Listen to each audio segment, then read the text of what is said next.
You are looking at Julian's pronunciation guide, where we look at how to pronounce better some of the most mispronounced words in the world, like this other curious word. But how do you say what you're looking for today?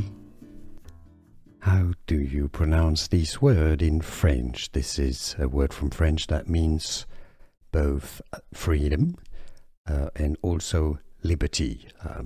It's got both meanings. It's kind of the same meaning in English, isn't it? Anyhow, in French, in France, it is said as liberté.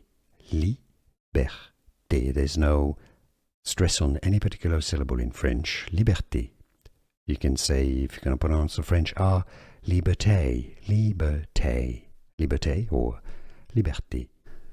Here are more videos on how to pronounce more confusing words and names too many mispronounced. Like this video if you found it useful. I appreciate your support. I'll see you soon and thanks for watching.